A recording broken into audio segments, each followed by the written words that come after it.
saya jadi faham kisah Nabi Musa itu. Oh, berarti nabi-nabi, wali-wali dijemputnya terhormat. Kalau dia nggak izin pun nggak dicabut, Pak. Nabi Musa karena beliau nggak izin, malaikat maut ngikutin time yang sudah ada di Lauh Mahfuz yang kita sebut takdir. Nabi Musa belum mau mati, ditahan dulu sama Allah. Sampai Nabi Musa mau beliau cabut nyawanya. Hal itu terjadi juga pada Sayyidina Adam alaihissalam. Beliau lupa, itulah kelupaan pertama di alam semesta. Nabi Allah Adam alaihissalam waktu masih di surga, beliau ditunjukkan print takdir semua keturunan-keturunannya, termasuk kita ini udah lihat sama Nabi Adam. Jadi antum jangan merasa kita ini orang biasa-biasa aja. Nama kita ada di Nabi Adam. Binnya lengkap sama beliau. Ini anak saya nih, ini tanggal sekian, hari Sabtu, musim corona, dia masih ngaji gitu. Masuk Pak, dia lihat Pak. Nabi Adam melihat semuanya, beliau tertarik dengan seorang keturunannya bernama Daud alias David, ya. Daud. Nabi Allah Daud alaihi salatu wassalam umurnya 30 udah mati harusnya. Lagi jadi raja, lagi sedang kuat-kuatnya. Sedangkan beliau ini untuk mencapai niat kesuksesannya harus nambah umur sekitar dari 0 sampai umur dia yang sekarang. Maka Nabi Allah Adam mengatakan, ya Rabb, ini anakku, cucuku, tujuannya belum sampai. Kalau aku berikan 30 tahun umurku, insya Allah dia sampai. Dengan izin dia, engkau, maka dia sampai. Maka Allah izinkan, diberikanlah 30 tahun umurnya. Berarti takdir bisa dirubah nggak oleh kekasih Allah dengan izin Allah. Jadi takdir itu ada takdir Lauh Mahfuz, ada takdir Rahmaniyatul Arsy. Jadi takdir Lauh Mahfuz itu takdir kudrat iradat. Sedangkan takdir yang lebih besar itu takdir Arsy. Ar-Rahman 'alal 'arsy istawa. Takdir yang ada di Lauh Mahfuz itu, ini yang kita jalani sekarang. Biasa, tapi ada takdir yang masuk kepada sifat jaiz Allah Subhanahu wa ta'ala. Ini takdir yang Allah tulis di arasnya. Nah, ini beda Pak. Ar-Rahman 'alal 'arsy istawa. Allah tulis dengan kasih sayangnya. Karena sayangnya Allah tidak terbatas, maka diberikanlah umur tambahan untuk Nabi Daud. Nabi Musa turun ke bumi, seharusnya umurnya sudah habis sekarang. Datanglah malaikat maut seperti Nabi Musa tadi. Karena Nabi Musa ini Nabi intelektual juga, maka ngajak ngobrol. Kamu siapa? Saya malaikat maut. Mau ngapain? Pura-pura nggak tahu. Saya mau cabut nyawa engkau, kata Nabi Adam. Lah umur saya masih ada 30 tahun lagi. Beliau lupa sudah memberikan kepada Nabi Daud. Apa kata malaikat maut? Bukankah engkau telah memberikan kepada cucumu? Berarti Nabi Daud belum lahir sudah didapatkan umurnya. Udah dibicarakan di langit, udah dibicarakan di surga, udah dibicarakan di bumi ketika beliau diutus. Terjadi alot, pulang Pak malaikat maut, dipanjangkan lagi tuh umurnya Nabi Adam. Dan itu kelupaan pertama, ya. Begitu Allah kepada kekasih-kekasihnya. Dan kekasih Allah itu masih ada sampai hari ini di bumi. Masih ada Pak hari ini di bumi. Siapa kekasih Allah di bumi yang Allah selalu memandangnya? Ketika orang ini masih ada, Allah biarkan bumi bergerak. La takusa'a hatta la yuqalu fil ardi Allah, Allah. Tidak terjadi kiamat kerusakan di muka bumi sampai tidak ada lagi yang mengatakan Allah, Allah. Jadi di Lombok lagi rame Pak. Teman-teman saya yang ahlu sunnah punya orang tuan guru yang mengatakan ada seorang wali Allah kasih tugas jaga gunung gitu. Dianggap musyrik oleh seorang yang tidak mengerti bab ini. Oh nggak ada, yang diurus, yang ngurusin si gunung itu malaikat. Iya, tapi malaikat itu ngurus karena ada yang lebih utama di situ, yaitu seorang waliullah. Apa dalilnya? Itu hadis Imam Muslim yang saya bacakan barusan. Tidak terjadi kiamat sampai tidak ada yang membaca Allah, Allah. Berarti wali Allah di gunung itu yang membaca zikir Allah. Apa kata dia? Oh, itu maknanya bukan zikir Allah, Allah. Itu maknanya menghormati hukum Allah. Loh, itu namanya penjelasan hadis. Lafaz hadisnya nggak begitu kok. Kok giliran kayak gini pakai penjelasan pribadi, ya? Walaupun itu ada dijelaskan Imam Nawawi, tapi kan juga ada penjelasan Imam Sya'rani, Imam Abdul Hasan Syazili, bahwa itu zikir beneran Allah, Allah, Pak. Tidak terjadi kiamat sehingga tidak ada yang berkata Allah. Yang berkata itu manusia, bukan? Manusia. Berarti yang nahan bumi ini bertahan malaikat atau manusia? Yang jaga bumi ini tetap untuk bertahan lestari malaikat apa manusia? Itu maknanya. Itulah bab al-walayah al-kubra, kewalian besar. Mereka dititipi Allah untuk jaga bumi. Jadi nggak usah khawatir, Pak, corona ini mainan Dajjal sama Imam Mahdi. Jadi mereka lagi main perang-perangan, ya, tapi perang kondisi, pramalhaq kubra. Nanti akan ada satu perperangan besar, barangkali boleh kita sebut perang dunia ketiga. Tapi masanya, ya kita nggak tahu lah, apakah 50 tahun lagi, 30 tahun lagi, 20 tahun lagi, jangan-jangan 10 tahun lagi. Kita nggak tahu, jangan-jangan lebih awal. Karena kita tidak tahu, kita nggak boleh cocok logi dan sok tahu. Oh Ustaz, ciri-cirinya udah cukup. Ya, kecuali antum ahli ilham. Kalau ahli cocok logi nggak boleh ngomong, ya. Karena ilmu ini bukan ilmu munasabat murni, bukan ilmu cocok logi. Dia ilmu zauk, ya. Ada rasa yang Allah turunkan ke dalam kolbu manusia yang berzikir Allah, Allah tadi. Taib. Salah satu cara Allah mengenalkan dirinya kepada hamba, Allah buat suatu skenario, diciptakan satu makhluk, lalu si hamba ketakutan. Dan itu ditulis dalam kitab Al-Hikam. Bismillahirrahmanirrahim. Wa bisanadina al-muttasil al-imam al-arif billah ibn Ata'illah Sakandari qadasallahu sirrahu qala mata awhashaka min khalqi fa'alam annahu yuridu an yaftaha laka babal uns bih. Mata awhashaka min khalqi, kapanpun, saat kapanpun dia membuat engkau takut karena makhluknya. Awhashaka, membuat kamu ketakutan, min khalqi, karena satu makhluknya. Saya mau tanya, corona makhluk Allah atau dia diciptakan oleh selain Allah? Allah itu sebutan Tuhan. Orang Arab, orang-orang ahlu kitab menyebutnya Allah. Yahudi menyebutnya Yahu dalam bahasa Arab, dalam bahasa Ibraninya Yahweh. Wahai dia, wahai beliau.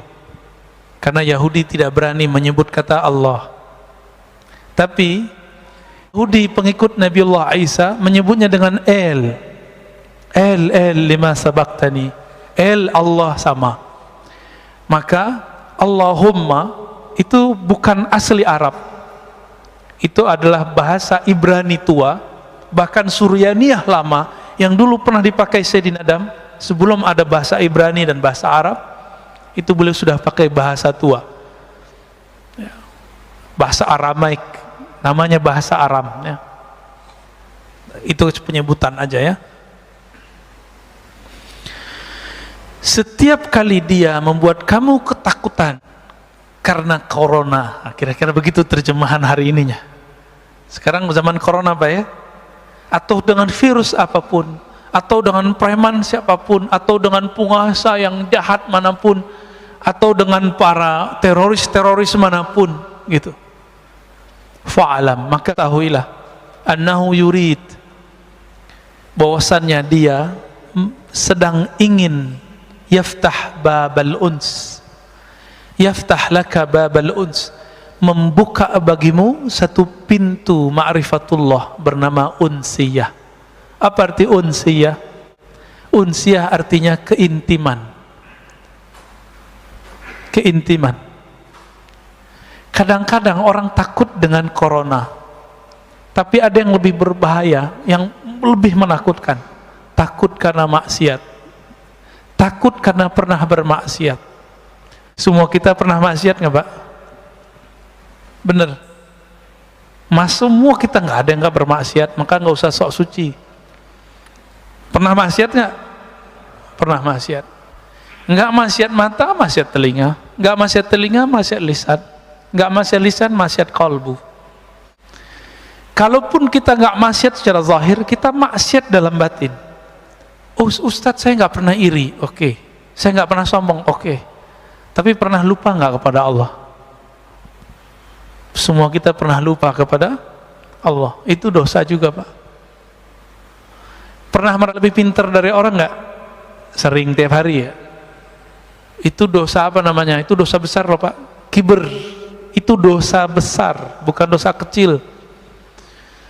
Saya pernah diizinkan Allah mentalkin seorang ulama. Banyak, Pak. Ada beberapa ulama-ulama muda, ulama senior. Itu diajak istighfar nggak ada efek. Nggak ada efek. Ayo Ustadz, ayo Pak Kiai, ayo kita istighfar. Nggak ada efek dia. Orang udah nangis-nangis semua, dia nggak nangis-nangis. Ternyata satu masalahnya, dia merasa lebih pintar dari saya. Akhirnya di dalam hati ada ilham masuk, coba ajak istighfar daripada merasa lebih pintar. Maka kita istighfar, astagfirullah, ya Allah ampuni dosaku karena aku merasa lebih pintar daripada orang lain. Langsung Pak nangis. Berarti dosa yang tidak terlihat karena merasa pintar ini lebih susah ditobatkan. Ini mohon maaf nih, yang narkoba gampang Pak tobatnya. Antum tobat, nggak ngulangin, tinggalkan komunitas, Allah terima. Pernah khamar, Allah gampang itu. Orang melakukan zina, gampang tobatnya. Tapi kalau dosa sombong, susah tobatnya. Antum kalau ada rasa sombong, nggak mau dengerin saya. Maka salah satu ciri-ciri orang sudah tidak sombong, dia mau dengerin lain. Maka kepada para ustadz, para da'i, jangan ceramah mulu, sesekali jadi mustami. Imam Ahmad mengatakan, ciri-ciri orang alim itu, dia mau belajar kepada yang lebih besar, sepantaran, dan yang lebih kecil.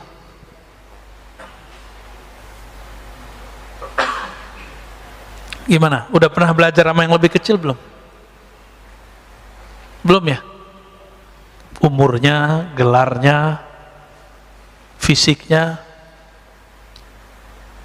belum ya? Jarang ya? Jarang. Kalau umur sering, tapi kan gelarnya tinggi. Yang umurnya kecil, gelarnya nggak segede kita, Pak. Pernahkah kita mau dengerin?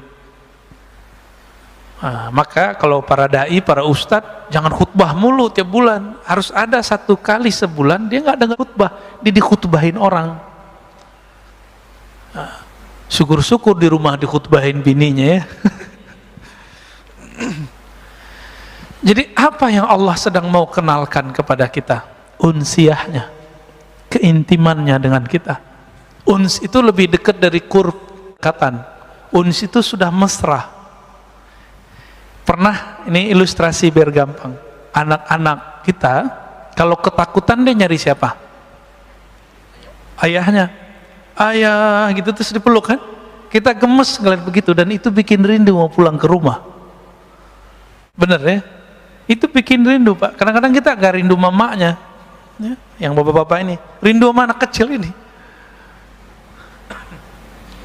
Nah, ini namanya uns, kemesraan kalau dia seumuran. keintiman jika dia sudah sangat dekat, ya. Keakraban jika dia sudah sangat akrab. Sudah akrab belum dengan Allah? Allah itu ngomong, wa nahnu aqrabu ilaihi min habil warid. Kami ini akrab kok dengan kamu. Kan artinya akrab kan bahasa Arab tuh akrab.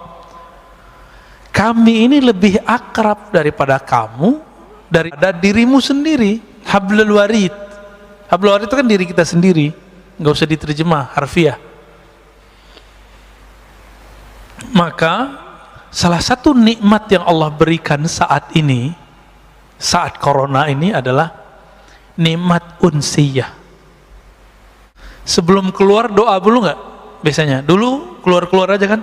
Sekarang ya Allah jaga aku dari corona. Kayaknya kecil amat. Emang virus itu cuma corona? Banyak pak virus selain corona. Saya nggak kena corona kemarin, kena batuk, kena flu sebulan yang lalu. Sekarang sisa batuk kering dikit batuk. Ini bukan batuk corona loh pak ya. Saya udah pernah corona setahun lalu. Ya kalau versi Ustadz Fulan kan kena corona munafik. Berarti saya munafik pak. Ya nggak usah jauh-jauh nuduh orang munafik, kita munafik. Tapi kan tega amat nuduh begitu. Kiai kita banyak yang meninggal corona, emang mereka munafik. Habis yang bilang munafik kena corona dia. Ya salam.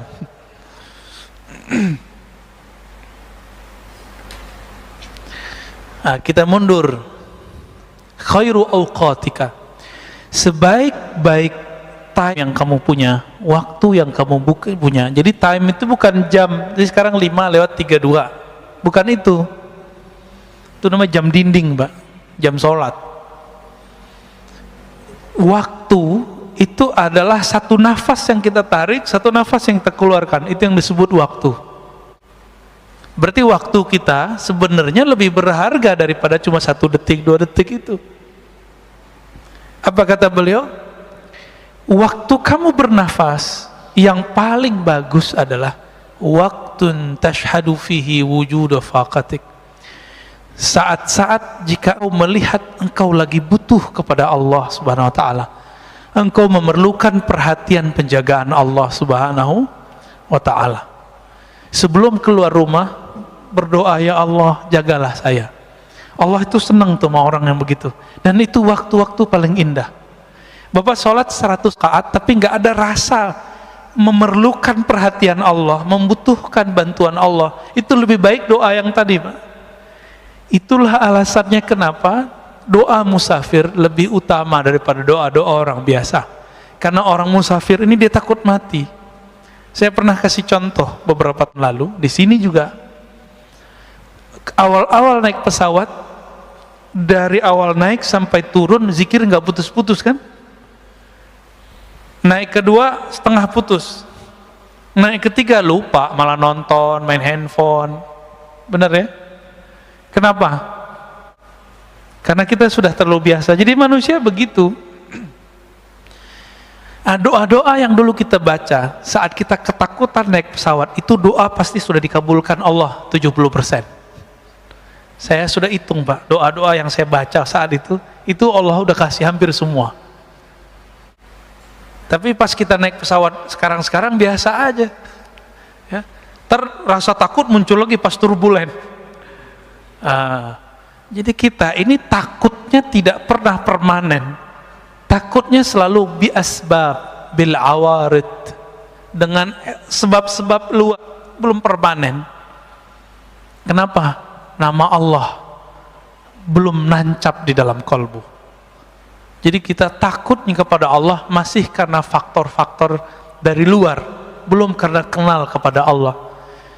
Orang ini belum disebut arif billah, belum disebut kenal pada Allah, ya. Baru disebut takwa, dia takut kepada Allah. Jadi waktu kamu terbaik, waktu kita terbaik yang Allah lihat di saat kalbu ini merasa butuh kepada ampunan Allah, bantuan Allah, wa turafihi ila wujudi dhillatik. Dan waktu kedua, waktu saat engkau merasa tercampakkan di tempat yang hina. Itulah sebabnya Orang yang maksiat merasa hina, Allah lebih sayang daripada orang yang taat merasa suci. Jadi saya katakan, wahai diri yang pernah bermaksiat, jangan putus asa kepada Allah. Tapi jangan-jangan itulah saat Allah suka melihat kamu. Beberapa orang nggak pernah maksiat secara zahir, matanya dijaga, tangannya dijaga, semua dijaga. Kalau ngelihat ada orang berdua-dua, dia bilang, "Ih, najis, setan. Tengahnya ada setan." Kan hadis begitu. Kalau berdua, ketiganya setan. Ya. Ada yang buka aurat dikit, ahli neraka. Jadi panitia neraka dia, Pak. Kan dia sudah punya daftar ahli neraka, ahli neraka, ahli neraka. Maka Islam yang dia kenal, Islam neraka. Ini orang begini ini berbahaya, Pak. Sangat-sangat berbahaya. Mungkin dia korban pendidikan neraka. Ya. Dulu kecilnya orang tuanya bilang, sholat, kalau nggak sholat neraka. Nah, digituin dulu kali sama orang tuanya. Ini jangan-jangan nih orang tuanya begini-gini nih. Ini antum horor-horor nih wajahnya. Kalau udah ngaji hikam nggak gitu lagi ngajar anak. Ya, ngajar anak bukan dengan ancaman, ngajar anak dengan pujian dan reward. Kasih dia harapan. Anak soleh bangun. Itu anak kecil lebih senang pada gituin. Anak soleh bangun. Anak papa bangun. Ahli sorga bangun. Gitu, Pak. Cara bangunin anak itu dia cepat bangun. Tapi kalau kita bilang, kamu nggak sholat, neraka lo, gitu ya. Itu anaknya bangun langsung pikiran dia. Anak-anak korban begini nanti jadi patian neraka. Ya. Dia sendiri nggak tahu nasib dia gimana kan. Banyak orang begitu hari ini? Banyak. Pada kita ini tak, ya. Betapa tidak buta. Setiap surat dalam Al-Quran, cari surat At-Taubah, semua memulai dengan Allah mengenalkan diri dan kata Rahman, Rahim, Rahman, Rahim. Emang nggak baca? Emang nggak dengar? Jangan-jangan kita kal himar yahmilu asfara, ya, seperti himar, ya, binatang himar. Apa terjemahan himar? Keledai, ya, yang dia memikul kitab-kitab, tapi dia nggak tahu apa yang dia pikul. Jangan-jangan begitu. Baca Quran, makanya, ini mohon maaf loh Pak ya, ini ngajinya agak beda. Saya itu nggak ngajak orang khataman Quran banyak-banyak seperti Imam Syafi'i. Kan kalau Imam Syafi'i baca Quran ngerti, maka beliau emang afdolnya baca Quran banyak-banyak. Selama 4 tahun di Mesir, beliau khatam 4.000 kali. Terus tahun 1.000. Bagi sebulan berapa kali tuh? Antum hitung sendiri ya. Capean ngitungnya. Ini dari kemarin, dari kecil sampai sekarang, kalau kita hitung itu khataman, kita nggak nyampe, Pak. Kita didoktrin kurang sempurna. Doktrinnya sudah oke, tapi kurang sempurna. Habis baca Quran, belajar Quran, khataman, berhenti ngaji Quran. Seharusnya langsung masuk ke ngaji makna Quran. Dulu waktu saya masih MTSN, SMP, selesai khataman, saya belajar ke kampung di seberang, jadi kita 20 menit ke sana. Saya ketemu seorang buya, seorang ulama, dia ngajarin terjemahan Quran. Setiap Rabu, malam Kamis kita belajar nerjemah. Keberkahan itulah saya bisa baca kitab sekarang. Ya. Padahal nggak nyantri seperti teman-teman pesantren ya. Saya nggak nyantrinya di surau aja, pindah surau gitu-gitu aja udah. Nggak pernah nyantri seperti teman-teman kecuali setelah kuliah. Pas kuliah baru saya masuk pesantren. Ya. Tapi teman-teman di pesantren karena korban pendidikan kurikulum neraka, ya. Kurikulum ikop, dikit-dikit diikop, akhirnya udah nyantri 6-7 tahun gak bisa baca kitab karena sekolahnya tegang. Sekolah itu harus tenang, anak-anak terus cinta. Jadi ketika beberapa tahun setelah saya bisa baca kitab, teman-teman yang belajar kitab gak bisa baca kitab Pak dari pesantren. Nanya, enti kok bisa baca kitab, tipsnya apa? Jawaban saya cuma satu, cinta. Kamu sudah cinta belum dengan kitab yang kamu pelajari? Sudah cinta belum dengan guru yang ngajarin kamu? Jadi saya nggak pernah ngapalin Pak selama berapa tuh ya, 6 tahun itu bahasa Arab nggak ngapalin. Anak kelas 3 ya, mau mereka ujian, itu mereka datang mau murojaah kitab dengan saya. Padahal kita baru kelas 1 dan kelas 2. Apa rahasianya? Cuma cinta. Saya cukup ingat kitabnya, ingat guru yang saya sukai itu, bukan cinta fisik. Cinta ilmunya. Itu langsung ingat semua terjemahannya, maknanya, lembaran-lembarannya. Maka kalau ingin mengajari anak supaya pinter, jangan diajari dengan ancaman. Ajari dia mencintai ilmu yang dia pelajari. Baik. Jadi kapan saat-saat yang paling Allah suka? Bukan saat kita puasa 1000 kali, puasa 1000 hari, sholat 1000 rakaat, enggak. Allah sangat suka kepada hamba 2 saat. Pertama, saat dia menyaksikan si hamba itu butuh kepada Allah. Berarti Allah ini sangat suka jika hamba itu bermanja-manja kepadanya. Apakah sudah bermanja-manja kepada Allah malam tadi? Belum ya? Kita merasa kita pinter ya, hebat, saya bisa lo tahajud. Orang begini Allah nggak suka lihat Pak. Tapi ketika dia bangun, alhamdulillah ya Allah, Engkau bangunkan aku. Ketika sujud dia mengatakan, ya Allah, malam ini banyak orang yang tidak bisa sujud. Sekarang Engkau takdirkan, Engkau gerakkan kepalaku untuk sujud. Dibaca ayat, dia katakan, ya Allah, lidah ini banyak dosa, tapi Allah izinkan membaca namamu. Nama Allah berat nggak? Saya udah pernah nyebut ini Pak. Nama Allah berat nggak? Kurang berat apa? Nama ini jika ada di bumi, satu orang jadi bumi nggak jadi kiamat. Maka orang yang paling sakti di dunia bukan orang yang kebal, bukan orang yang pindah tempat sesaat. Orang paling sakti di dunia, orang yang di kolbunya ada nama Allah. Allah itu. Semakin banyak nama Allah di kolbu, semakin orang ini sakti di sisi Allah, bukan di sisi makhluk Allah. Jadi antum itu nggak sakti kalau nggak bisa nahan kiamat. Kalau cuma bisa nahan debus doang mah biasa itu. Ya.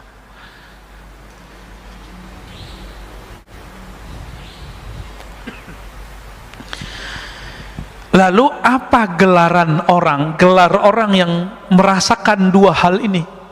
Merasa butuh kepada Allah, memerlukan Allah, dan merasa hina di hadapan Allah. Apa sebutan orang ini? Sebutannya Abdullah, hamba Allah. Maka antum coba lihat, ini gelar Nabi loh ya. Jadi Nabi itu, ini sering dipahami terhadap tasawuf.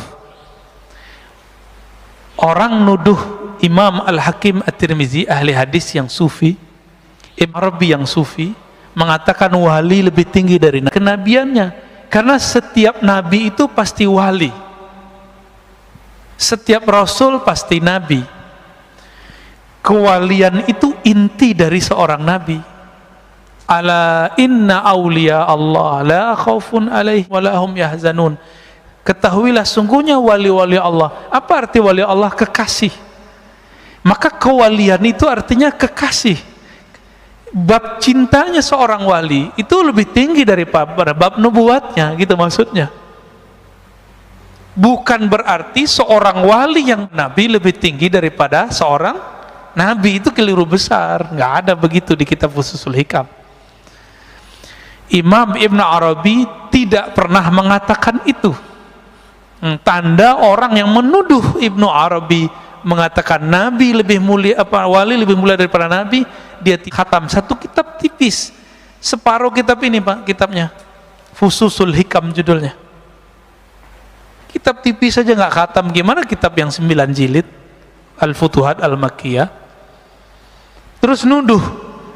Jadi betapa banyak hari ini orang-orang yang sudah alim dan satu ilmu, tapi dia doh dalam ilmu lain, lalu dia tolak ilmu itu. Dan itu sudah ada sejak zaman dahulu. Maka kemarin kita ngaji dengan beberapa komunitas teman-teman kita, ngaji kitab judulnya Risalah Al-Laduniyah karya Al-Imam Hujjatul Islam Abu Hamid Al-Ghazali. Beliau menceritakan latar belakang menulis risalah Laduniyah itu. Apa kata beliau? Ada teman saya datang melaporkan lawan debatnya yang mengatakan ilmu itu cuma ilmu yang tertulis di kitab, yang nggak tertulis di kitab yang kita pahami sekarang berarti nggak ada, ilmu ngada-ngada gitu. Maka belum nulis kitab adalah Laduniyah. Ini saya mau nanya Pak, ilmu itu yang di kitab ini atau yang dalam hati saya?